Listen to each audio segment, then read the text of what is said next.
Some of the best Pokemon to power up for raids are those that get dual functionality through unlocking their secondary charge moves. For example, a Pokemon like Moltres can be used as both a flying type and fire type attacker, but instead of building two different versions, you can just unlock that secondary charge move on one, and then alternate the fast move to switch between both flying as well as fire. So if you wanted to run it as a fire type attacker, you would use Fire Spin plus Overheat, and if you wanted to run it as a flying type attacker, you would use Wing Attack plus Sky Attack. Sky Attack is going to be a legacy charge move on Moltres, so ideally this is actually the best scenario for it if you want to run it as both, because otherwise you would have to use an Elite TM every single time you wanted to switch between those charge moves. When it comes down to the cost of secondary charge moves, they can be as cheap as 10,000 Stardust and 25 candy for basic Pokemon, and as expensive as 100,000 Stardust and 100 candy for legendary Pokemon.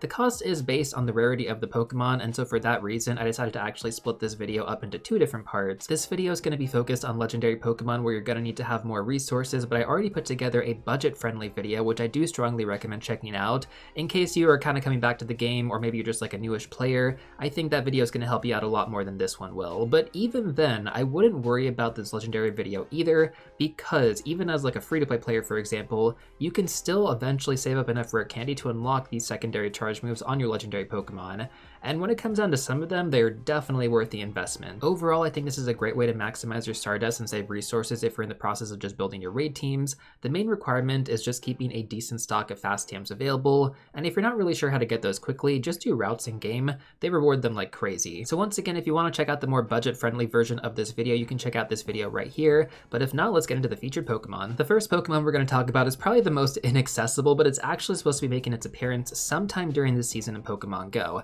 That's going to be Mega Rayquaza. Now, ideally you want to pair this together with Dragon Ascent plus Breaking Swipe. Both of those movesets are going to be legacy. Dragon Ascent actually requires the use of a Meteorite on Rayquaza, and this is actually required as well for the Mega Evolution. Historically, when it comes down to getting Meteorites, these are awarded during the Mega Rayquaza events. And once again, we're supposed to get one during the season in Pokemon GO, so it's gonna happen.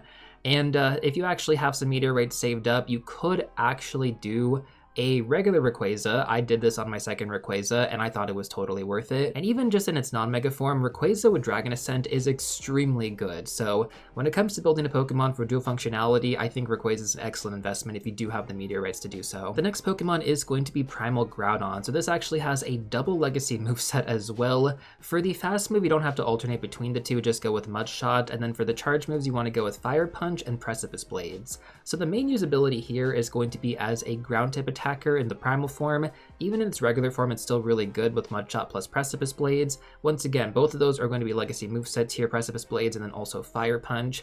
And the reason you want to actually have Fire Punch is going to be for the usability in PvP in the Open Master League, and then also for rocket battles. The next Pokemon is actually going to be one that takes more advantage of the dual functionality here based on its typings. That's going to be Reshiram, which takes on the dual typing of Fire and Dragon. So ideally, when it comes down to the charge moves, you want to go with Fusion Flare. That's going to be a legacy moveset, so you will have to use an Elite TM. I do think it is worth using the Elite TM to get Fusion Flare, but if you don't want to use it, you can just go with Overheat instead. And then for the other charge move, you want to go with Draco Meteor for the Dragon type coverage. Once again, just alternate the fast moves here and you should be good to go. But overall, Reshiram is one of the best fire type attackers in the game, non-mega. Otherwise, for your mega forms, you do have Mega Charizard and Mega Blaziken. Those are going to be better options you can go with. You also have Shadow Heatran, which is really good as a shadow, but Reshiram can be lucky traded, therefore it is a little bit more accessible and budget friendly. And then when it comes down to its Dragon type relevance, just like all the other Dragon types that are going to be in their non-shadow forms, minus, Eternatus, of course, it's still good, it's just not one of the best. Following that, we're going to have Blacephalon. This was recently featured in its shiny form earlier this year, so pretty exciting Pokemon you guys might want to consider building. In terms of the charge moves, you want to go with Mystical Fire plus Shadow Ball. Now basically, Blacephalon is just a better version of Chandelure, so if we ever get Shadow Blacephalon, that's going to be super good. But as a fire type attacker, it's pretty solid. It's not as good as Reshiram, not even close. I mean, like, it's not, I don't want to say it's like not close, it's still really good, it's just Reshiram is like, it's the GOAT, right? So you can't really compare to that. And then when it comes down to its ghost type relevance, I think this was a lot more important, but you do have shadow options out there. You have Dawnwing's Necrozma. I think this is a fun one you can build, but as far as like actually worth investing into, maybe not. If you really like Blacephalon, if you already have the shiny lucky variant of it and you want to invest into it, I can see this being worth it in that regard, but overall, I think you have way better options as fire types and you have way better options as ghost types. Next up, we're going to have Zekrom, and the charge moves are going to be Fusion Bolt as a legacy charge move, and then Outrage. So it takes on the dual typing of Electric and then Dragon. Just like Reshiram, it's a great Pokemon you can use mostly as an electric type option. It is one of the best out there, like Shadow Raikou is going to be better, Regieleki is going to be better, but Zekrom's sitting pretty damn close. And then as a dragon type option, it's just like I talked about with Reshiram, it's a good dragon, it's just you have way better options as Shadows and then also Eternatus. Yveltal is going to be the next Pokemon we talk about here, and this can actually alternate between either a flying type or a dark type. It takes on the dual typing of both. For the charge moves, you want to go with Oblivion Wing, that's going to be its legacy signature moveset, and then you also want to go with Dark Pulse for the dark type coverage. So Oblivion Wing, very, very important on Yveltal. This is what makes it one of the best flying type attackers in the game. Rayquaza with Dragon Ascent still going to be far better, but again, the access to the meteorites is kind of the issue there, so if you don't have, Rayquaza, definitely go with Yveltal. I think that's a great option you guys can for sure enjoy, and it is a little bit slow, I'm not gonna lie. It's like Gust plus Oblivion Wing, right, when you're running as a flying type attacker, but it definitely gets the job done as a flying type. And then as a dark type, it's still great to use. I believe it also does have Master League relevance, so again, you get a lot of functionality out of building this Pokemon, unlocking that secondary charge move. Very much worth the investment. Next up, we're going to have Terrakion with Sacred Sword as a charge move. That is going to be a legacy raid exclusive moveset. Big surprise here, most of these kind of are. And then for the for the other charge move, you want to go with a Rock Slide. I love using my Terrakion, I think it's excellent. Sacred Sword is a very spammy moveset too, so it works out really well. Whether that's gym battles, raid battles, it's a great Pokemon to run. I haven't actually unlocked the secondary charge move for Rock Slide just because I do have better rock types in my teams, and therefore I don't really need it as much, but it's an option out there if you guys do want to unlock additional coverage for it. Next up, I'm going to go over a few Shadow Legendary Pokemon. The first one is going to be Shadow Kyogre, and keep in mind here, you really don't have to unlock the secondary charge move on this one, but I do think it does provide some additional coverage. And so ideally you want to pair that together as Origin Pulse, which is going to be the signature moveset for it. That's also going to be Legacy, so you will have to use an Elite TM, and then Surf. Most of the time I can't actually build up to Origin Pulse, and that's kind of where Surf comes in handy. Now if I want to build up to an Origin Pulse, that's going to hit really, really hard. And even in raid battles, Origin Pulse is what I'm actually using most of the time. Unless like Kyogre's about to faint and I gotta just throw a Surf really quick, then that kind of helps as well. But if you just want to run Surf, that's perfectly fine as well. That's going to be more than enough for Shadow Kyogre. But I do think if you want to give it that additional coverage, trust me as someone who's been running Shadow Kyogre with Origin Pulse and Surf, and who also did the Primal with the same moveset, I mean, it's definitely worth the investment in my opinion, but you can go without it, you can. It's just, I think you'll definitely get a lot more play out of it, and it's one of those things you kind of have to see to believe, because on paper, it seems like Surf is enough, and in most scenarios it will be. But having Origin Pulse for that heavy-hitting moveset, that's pretty nice. It's always really, really nice to annihilate things. You do also have the additional coverage of running Thunder or Blizzard on it as well, which could be more useful in Open Master League if you guys do happen to get, or if you do happen to have a really, really good IV spread on your Shadow Kyogre. The same can also be applied to Primal Kyogre, and regular Kyogre doesn't have to be a Shadow option. I'm talking about Shadow Kyogre because I think that's a lot more useful against Team Rocket Grunts, which is what I primarily use it for. But of course, I do also use my Shadow Kyogre in raid battles as well alongside my Primal. So I mean, I'm using both here. I just think Shadow is a bit more worthy of the investment. And keep in mind, on these Shadow options for these legendaries, they are going to cost a bit more Stardust and a bit more candy to unlock their secondary movesets. The next Pokemon I want to talk about is going to be Shadow Moltres. We kind of talked about this earlier in my example. So I think this is a great investment as well. As a fire type, it's really good. As a flying type, it's one of the best as well. If you do want to run this as a flying type though, you do need to have the legacy charge move Sky Attack, and then of course for the fire type, you want to pair that together with Overheat. Shadow Moltres is actually one of the first Pokemon I did unlock the secondary charge move on as a free-to-play player, so trust me when I say this, you'll definitely get your worth if you do decide to unlock it on Shadow Moltres. But overall, I would say in terms of flying type relevance, fire type relevance, you do have better options in both categories, so it's really up to you if you want to invest into it. I think the power creep at this point has already kind of taken place, and therefore it's quite usable. You could use it in two different metas, but at the same time, you could also build a Reshiram, you could also build a Rayquaza. You have better options out there. The next Pokemon is going to be Shadow Mewtwo, so you don't have to alternate the fast move on this one, but you do want to pair it together with Psy Strike and Shadow Ball. Both of those movesets are going to be Legacy, so you will have to use double Elite TM here, but I do think on Shadow Mewtwo, it is totally worth it.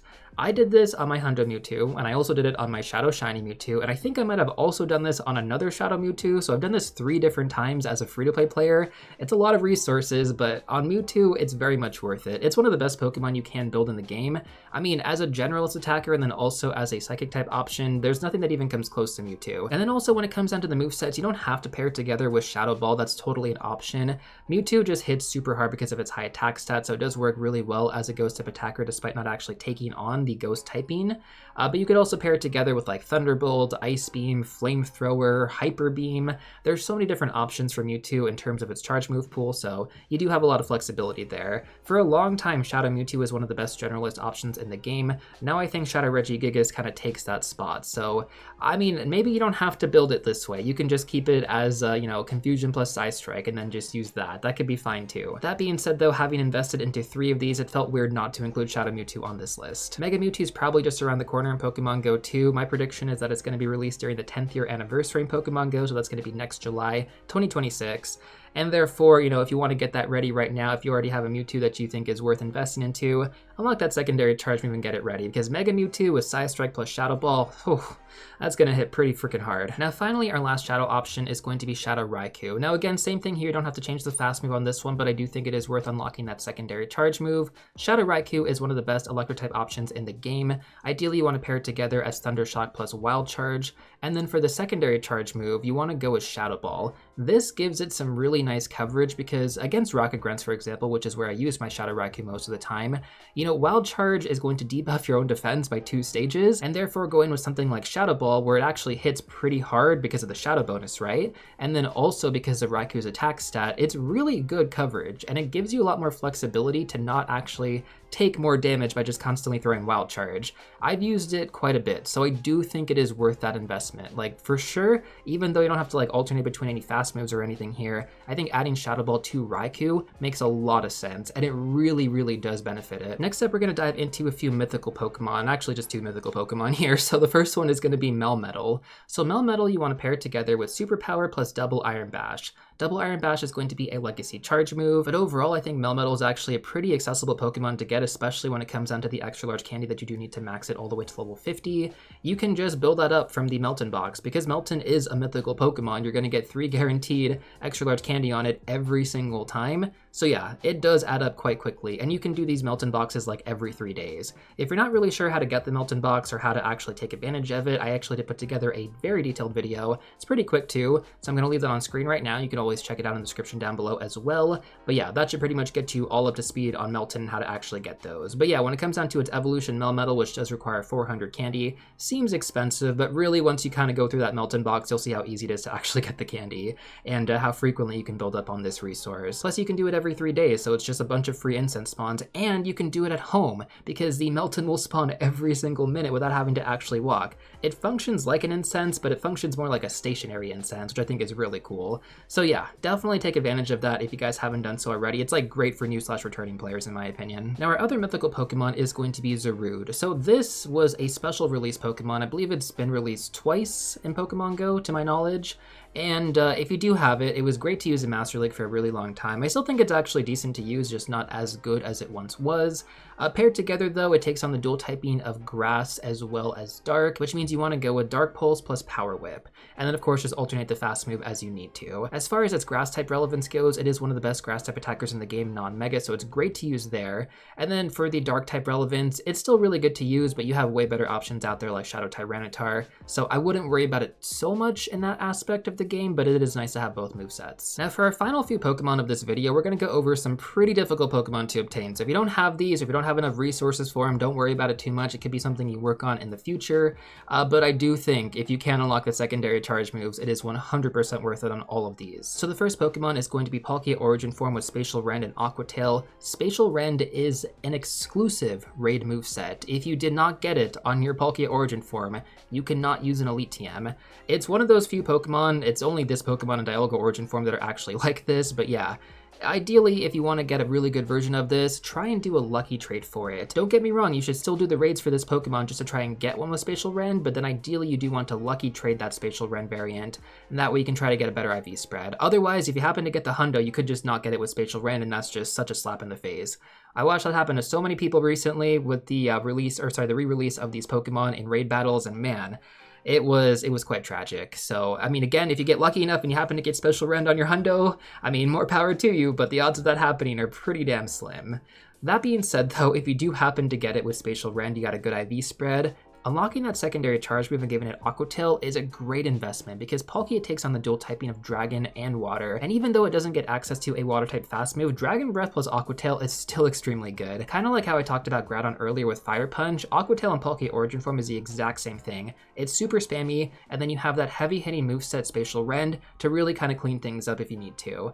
But yeah, overall, I would say it's very, very much worth giving it Aqua Tail. I got really lucky with my Palkia Origin Form. I ended up getting a Hundo during the original Sinnoh Tour event back in 2024, and I maxed that thing out. I have used it all the time in so many different scenarios. If there is ever a Pokemon that I think is worthy of this investment, it is for sure this one. Now with that being said, of course, we should also talk about Dialga Origin Form with Roar of Time as the raid exclusive moveset, just like Spatial Rend, plus Iron Head. Now, in my opinion, this isn't as good as pairing Palkia Origin Form together with Aqua Tail. Iron Head, I think, does require a bit more energy to get to it, so it's not exactly the best tier, but it does give it the additional coverage, right? Because Dialga Origin Form is going to take on the dual typing of Dragon and Steel, so it does work out pretty well. So I think just like Palkia Origin Form, if you could eventually get the resources to also give it Iron Head, it is going to pay off. Not to mention, both of these Pokemon are extremely good to use in the Open Master League, so you're going to get tons of playability out of actually giving them their secondary charge moves. The next two Pokemon are going to be fusion forms. We're going to have White and Black Kyurem. For White Kyurem, you want to go with Ice Burn, which is going to be the signature move set. You have to have Glaciate on your Kyurem before you decide to fuse it together, and then you also want to unlock that secondary charge move and then give it Fusion Flare. Even though White Kyurem isn't going to be a fire type attacker like, Reshiram would be, the Pokemon that you're fusing it together with, it's still going to be really, really good to use, right? For that additional coverage, not only in Master League, but also just in other scenarios as well.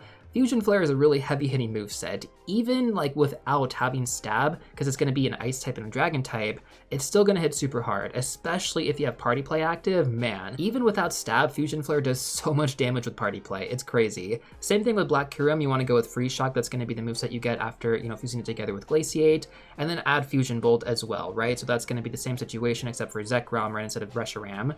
And they're good. They're really, really good. It's like amazing coverage additionally on top of having their Ice type movesets, which again, their Ice type movesets make them some of the best Ice types in the game. Now, Black Kyurem doesn't take on an Ice type fast move, whereas White Kyurem does. So for White Kyurem, obviously go with the Ice type fast move, and then you could alternate between a Dragon type fast move if you want to. But for Black Kyurem, you just have to stick with Dragon Tail, I believe, which is fine. Like, I still think the coverage is very, very good for it, despite not actually having an Ice type fast move. It is still very much worth building. And I do have a Shundo Black Kyurem that is already maxed out at level 50. I love using that thing.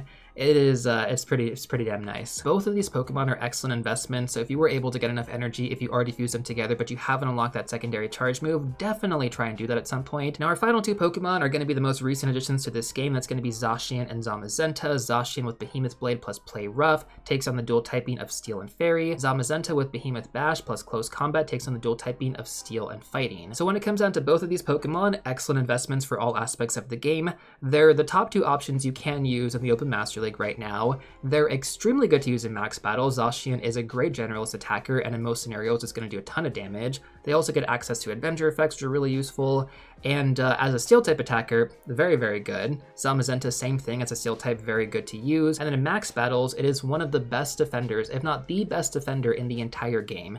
The only thing that's just as good as far as tanks go is Blissey. So Blissey and Zamazenta, that pair together, you're going to be solid when it comes down to max battles. Although I think after the Max Finale event, we've kind of gone or pushed past max battles a little bit in Pokemon Go. It was very weird that we didn't get any Gmax events in September, but I guess it is what it is. If you guys have either of these Pokemon, very much worth investing into their secondary charge moves. What's actually really cool too is that Zacian with Play Rough, despite not actually having a Fairy type fast move, is still one of the best fairy types you can use in the game just because it has such a high attack stat. So again, if it wasn't clear, Zacian crowned or Zamazenta crowned, they have their hero forms, you gotta transform them with 1000 energy and then you can get their crown forms. Kind of forgot to mention that early on.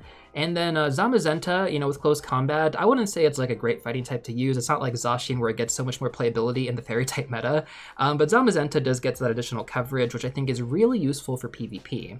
Zacian, I believe, also gets access to close combat, which you might want to use for PvP as well, but I do think having play rough is a bit better if you want to use it for more raid battles. Otherwise though, with that being said, those are the best Pokemon I think you can invest to when it comes down to the secondary charge move unlocks. Once again, 100,000 Stardust and 100 Candy, a bit more for the shadow options. It is expensive. You definitely want to make sure that your resources are going into the right place, and if you do have extra rare candy, I think it is worth dumping them into any of these Pokemon. Obviously some more than others, but there's a lot of really good options you guys can go through in this video. So if you ever have trouble figuring out what to dump your rare candy into, just come back to this video. I guarantee it'll help. Otherwise, guys, that pretty much covers everything I wanted to go over in this video. If you felt like these Pokemon were too expensive, I strongly recommend checking out my budget video, which goes over some of the cheaper secondary charge move unlocks. I think that video might help you guys out.